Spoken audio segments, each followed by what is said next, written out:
moins le problème d'instrumentation. Il est instrumenté de type. Donc ça, ce sont les compareurs qui sont utilisés dans le dictionnaire pour comparer les strings. Donc PEX doit comprendre ce que ça veut dire qu'une chaîne de caractères est égale à une autre chaîne de caractères.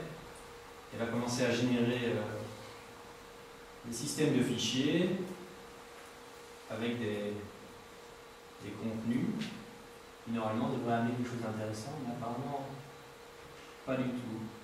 J'ai quand même trouvé le fichier, mais peut-être que ma double transformation de ligne à ligne tout à fait tue l'outil. Donc ce que je vais faire, c'est que je vais retourner ici, je vais retourner au mode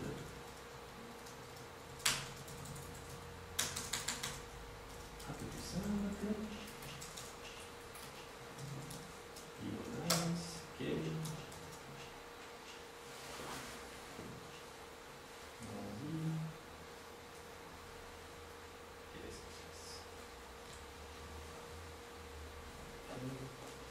Alors je réexécute PEX.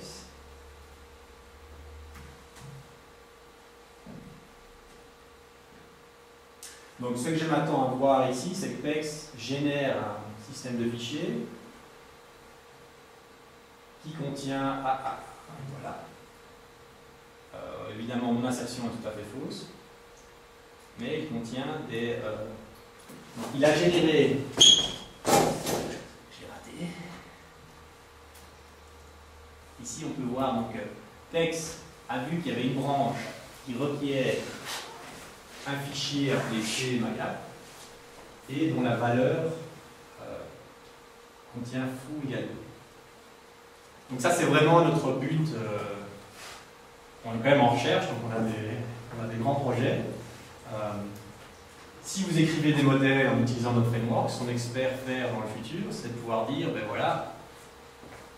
voilà mon système, et j'aimerais bien que mon code marche pour un quelconque état du système. Est-ce que j'ai perdu tout le monde dans Et à quel niveau à quelle profondeur est-ce qu'il va s'arrêter? Parce que c'est très loin comme ça. Ce qu'on a fait par exemple, c'est qu'on a modélisé SharePoint au niveau SharePoint. Donc on a modélisé le niveau infrastructure de SharePoint et ça permet de construire au-dessus. Si vous utilisez par exemple le contexte dans SPNet, ce serait un bon endroit où construire le modèle. Toutes les dépendances, vous allez utiliser Mold, vous pouvez aussi utiliser cette technique pour les modéliser. L'idée, c'est d'écrire des tests en fonction d'état plutôt qu'en fonction de. Plutôt que cette séquence de fonctions input-output qui n'est pas très robuste. J'ai 6 minutes. Je vais continuer à faire des petits démos. Je vais vous montrer à quoi ça ressemble un SharePoint, qui est un exemple un peu plus gros, ou alors je peux... La mise en place de PEX, juste DLL lié à son projet, il y a tout un framework installé. Donc on a un installateur qu'il faut exécuter. Ce qui se passe, c'est qu'on a une DLL qui doit aller dans le GAC, absolument, et on a aussi un profilateur, un profiler qui doit être enregistré, parce qu'en fait c'est un composant COM. Donc il y a quelques entrées dans le registre qui doivent arriver. Donc disons le message, vous devez exécuter l'installateur. Une fois que l'installateur est exécuté, PEX tourne pas sans problème. On a aussi une ligne de commande qui permet d'intégrer PEX dans votre automation sans problème. Tout ce qu'on fait ici de Visual Studio, on peut le faire disons la même chose et plus d'une ligne de commande. Donc je vais vous montrer ça. Je vais aller ici et je vais dire PEX readFull value test. Alors notre ligne de commande va exécuter chaque test paramétrisé.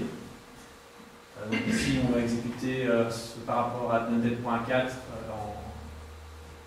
x86.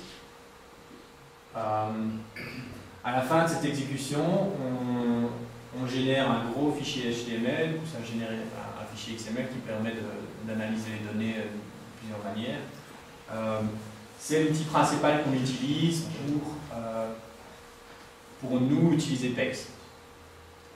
Donc, donc vous pouvez annuler l'annuler au mauvais moment. Okay. Alors ce qui est intéressant dans le petit outil, c'est qu'on génère aussi tout un rapport de couverture de code